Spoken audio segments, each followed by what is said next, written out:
Greetings, humans. I'm Andre. And I'm George. And this is Goof. And welcome back to the Windmill Full of Corpses. Right. So it's going to be very interesting to see how this lands, because a couple of contradictory statements are coming together. Okay. One statement is, I'm not a big fan of cover songs. Mhm. Another statement is, I'm not a big fan of Sirenia or Mortemia, which are projects of Morten Low. I'm not sure exactly how I'm supposed to pronounce his name, who is the man behind this project. And the third statement is, I love everything Dianne is in. So it's gonna be a fight for supremacy to see which one wins. Yes, we're basically doing this video to watch cognitive dissonance. Yes. Cognitive dissonance is entertaining. Also, I'm not throwing shade at Mortemia or Sirenia. It just hasn't caught me. It's never been my thing. But I know they have a very dedicated fan base and a lot of people who love them, and that's great. Are you ready? No. How can anyone not love her?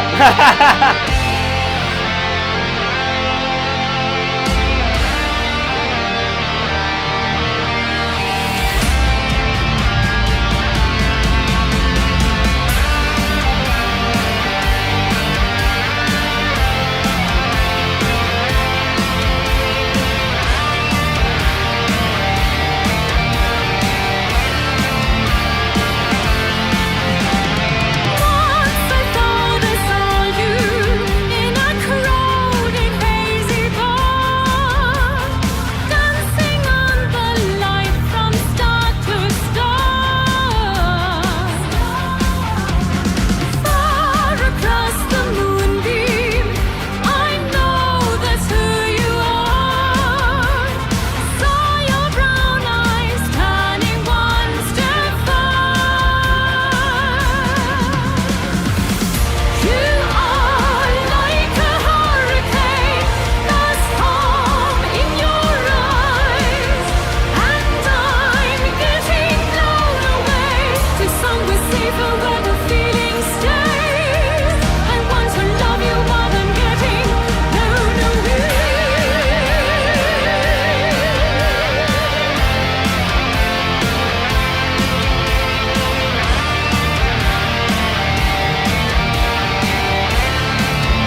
key change at the end because why not?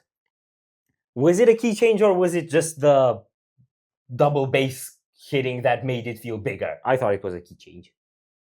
I usually notice the key changes, so this is an awkward moment. So I don't think there's any song that Dianne's gonna show up in where she's not just gonna give it 100% on all dimensions. Yeah, I feel like this is very much your go-to kind of Euro symphonic power metal sound with a bit of a like poppy dancey edge. Yeah, like it's definitely a sound that a lot of bands do. It's good for what it is. The song does what it's supposed to do in this style. It's not something I typically listen to. I feel like her voice fits, but it's also not maximally like showcased in the way that she does on her own stuff, right? Yeah, but I feel like she was very good at adding snippets of her like epic abilities, like just adding a lot of volume and moving into the really high notes just here and there. Yeah. Not making the song about that because it's not an opera song, but finding the ways to showcase it when it works. Yes. And I feel like that added a lot of sparks and fireworks and all the stuff that she likes to add to songs. Yes. Like if you take a song, and it is a campfire, and then you add Dianne, and it's an explosion. That's how it works. Right? Okay, awkward moment 2.0. What's awkward about that? That's just factual. She's dressed like a disco ball. Yes, she is. Because she understands the aesthetic of the song. In a pretty disco-y song, yes. Yes, she is also, her body language is as if she was beneath a disco ball. Because she's acting like she's in a disco. She's very much into the disco vibe of the song. That's a very unnecessarily complicated way of saying that she's doing the dancey thing. I listen to prog. I'm not gonna say things straightforward. Look, if she could do the sand dance in the previous video, then she can do the disco dance in this one, okay?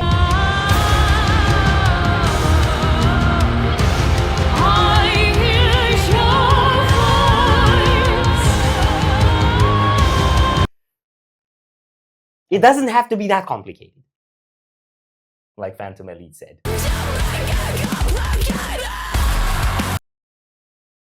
I don't know the reference, but I'm sure you'll put it in the video. I will.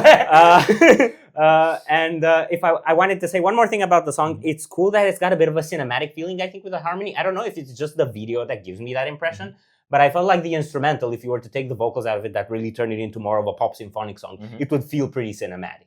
And a bit soundtracky. I think the orchestral element is mostly what adds that, because the beat and the overall line is mostly poppy, the mostly poppy disco-y thing. Yes. The orchestral element is what really makes it more cinematic. Another thing that maybe makes it not as bombastic as what we're used to from Dianne is Dianne does her production at Sandlane with Joost van den Broek.